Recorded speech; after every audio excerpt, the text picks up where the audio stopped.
नमस्कार, स्वागत है आप सभी का जस्ट इंडिया में। मैं हूं आपके साथी हिमांशी। चलिए रुक करते हैं यूपी की खास खबरों की ओर। खबरों के प्रायोजक हैं आरोग्य मास्क लगाएं, कोरोना से सुरक्षित रहें। Oscar super speciality hospital and trauma centre, रंज किया showroom in Rohtak and Bahadurgarh. Showroom पर आएं, टेस्ट ड्राइव लें और गाड़ी बुक कराएं। मुजफ्फरनगर में विपक्ष की महापंचायत पर अधिकारियों को शाबाशी मिली है। सीएम योगी आदित्यनाथ ने महापंचायत को शांतिपूर्ण संपन्न कराने पर अधिकारियों को शाबाशी दी।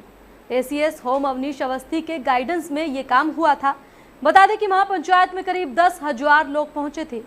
हाथरस में अपने ऊपर हुए लाठीचार्ज का विरोध जताने के लिए राष्ट्रीय लोकदल उपाध्यक्ष जयंत चौधरी ने शुक्रवार को मुजफ्फरनगर के जीआईसी मैदान में महापंचायत की।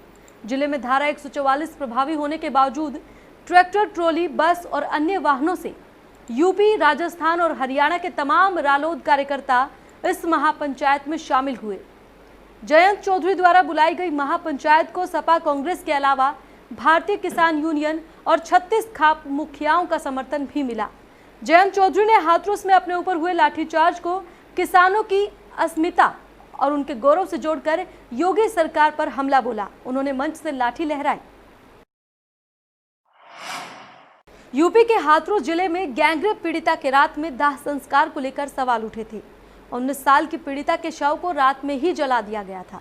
अब सोशल मीडिया पर एक वीडियो वायरल हो रहा है। इस वीडियो में दिख रहा है कि पुलिस प्रशासन ने बगैर घर वालों की मौजूदगी के जबरन युवती के शव को आग के हवाले कर दिया। वायरल इस वीडियो में आप देख सकते हैं कि पुलिस कर्मियों के साथ कुछ लोग सादे कपड़ों में भी वहां पर मौजूद हैं। दाह संस्कार के वक्त पुलिस वाले उपलों के साथ ही लकड़ी पर कुछ डालते हुए दिखाई दे रहे हैं। प्लास्टिक केन में मौजूद ये कोई केमिकल है या कुछ और, ये बात अभी तक साफ नहीं हुई है। इसके बाद चिता को आग लगा दी गई। दाह संस्कार के समय एक शख्स चिता पर पीला गमछा रखते हुए नजर आ रहा है। वीडियो में आप देख सकते हैं कि लकड़ियों पर कोई ज्वलनशील चीज डालने के बाद आग की तेज लपटें उठनी शुरू हो जाती हैं। मौके पर मौजूद एक व्यक्ति केन को चिता पर पलट देता है ताकि आग और जल्दी से पकड़ ले। ये तस्वीरें हाथरस प्रशासन और पुलिस विभाग के दावों पर सवाल खड़े कर रही है। बता दें कि पुलिस की ओर से यह दावा किया गया था कि घर वालों की सहमति के बाद ही युवती का अंतिम संस्कार किया गया था। सवाल ये भी उठ रहा है कि क्या दाह संस्कार के दौरान किसी केमिकल का इस्तेमाल किया गया है।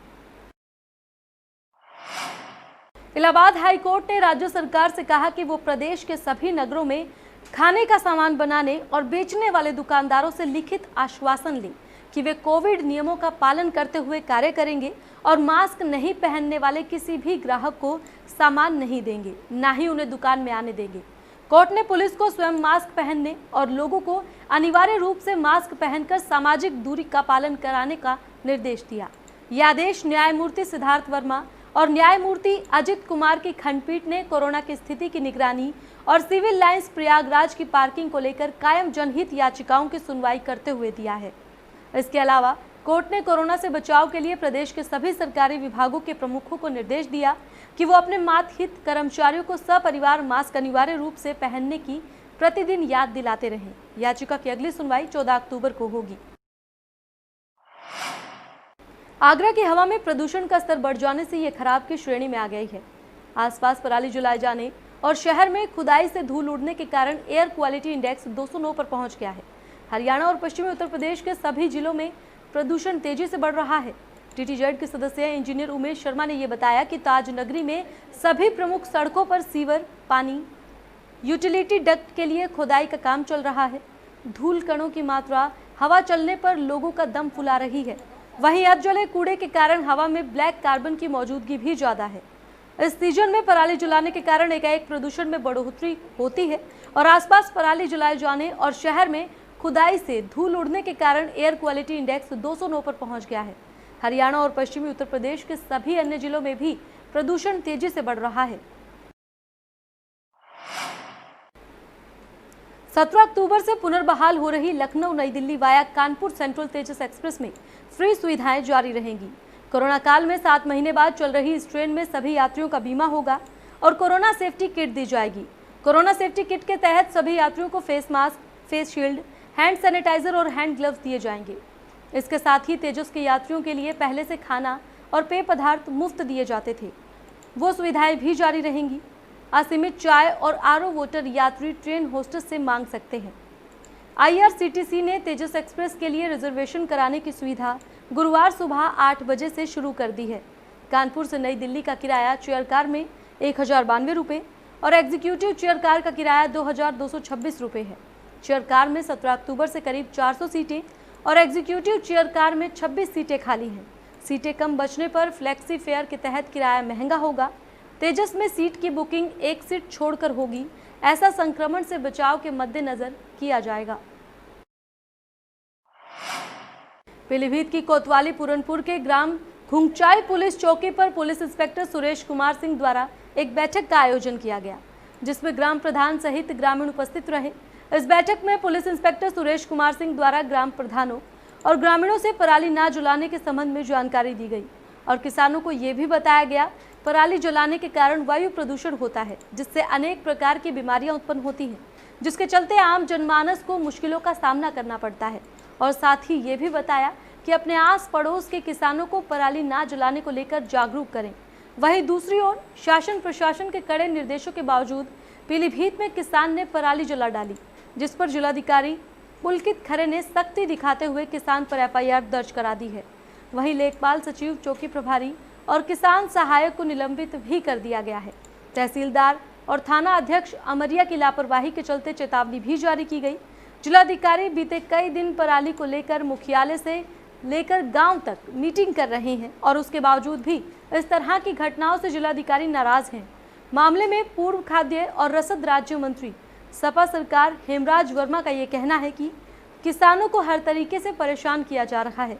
वहीं किसानों ने ये कहा कि पराली ज़्यादा है, क्या करे, किसान कहां पैसे भरे, धान का रेट नहीं मिल रहा है, जिसके चलते किसान आत्महत्या की कगार पर है। वो तो कहीं ना कहीं फेंकना पड़ेगा उठा के, और क्या करा जाए, तो समस्या बहुत बड़ी बन गई है। इसका तो सोल्यूशन निकलना चाहिए। इसका कोई समस्या होना चाहिए, इसका समाधान होना चाहिए। सरकार से कोई समाधान मिला? उससे कोई समाधान नहीं। सरकार ने कह दी जो पराली जलाएगा उस पर FIR होगी, उसे जेल भेज दिया जाएगा, मुकदमे लेके जाएंगे। कैसे बचेगा मुकदमे से? अब उसका क्या चाह रहा है, ये तो चाह रहा है सरकार से कुछ होना चाहिए।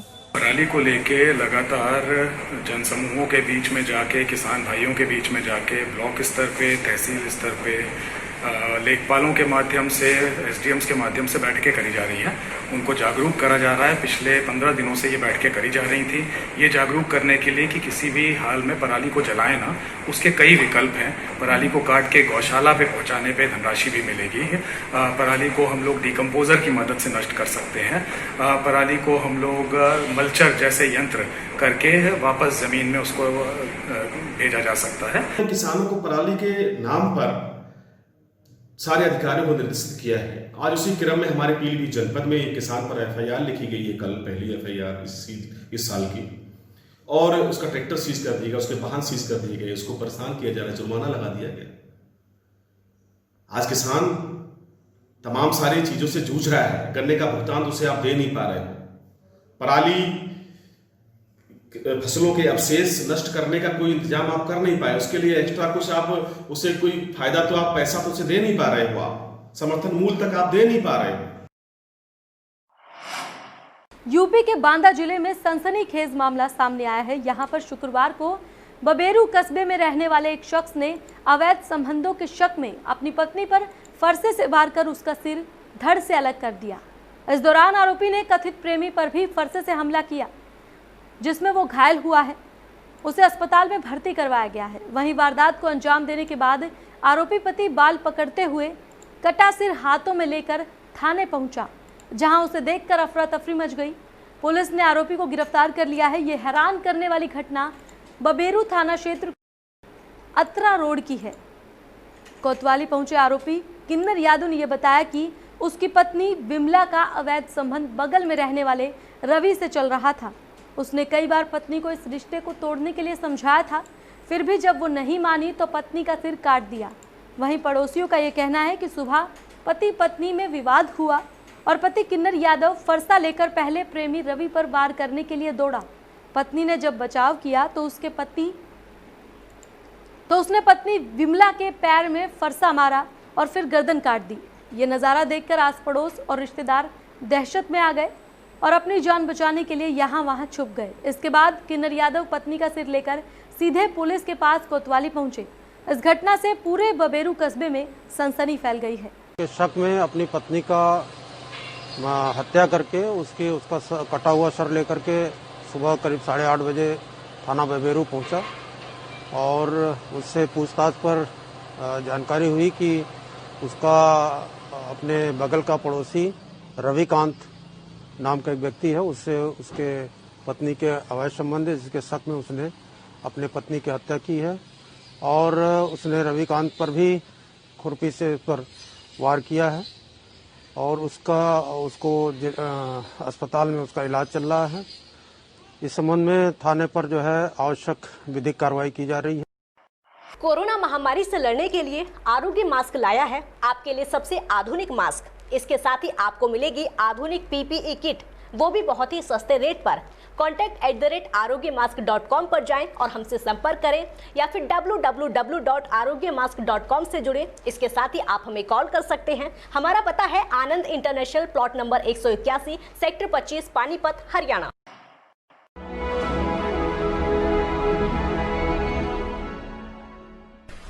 चाचा, आपने नया घर बनवाया है तो घर की छत पर कौन सी शीट लगवाई है? बेटा, मैंने अपने घर की छत पर एशियन शीट लगवाई है क्योंकि वो कभी न मिटने वाले ओरिजिनल निशान की चादरें हैं। साथ में ISI का चिन्ह, 5 साल की वारंटी के साथ साथ पैसों का सही मूल्य देने वाली वही इकलौती शीट्स हैं। क्योंकि नाम नहीं, पहचान जरूरी है। फिलहाल इस बुलेटिन में इतना ही, लेकिन बाकी की तमाम खबरों के लिए आप देखते रहें जस्ट इंडिया। नमस्कार।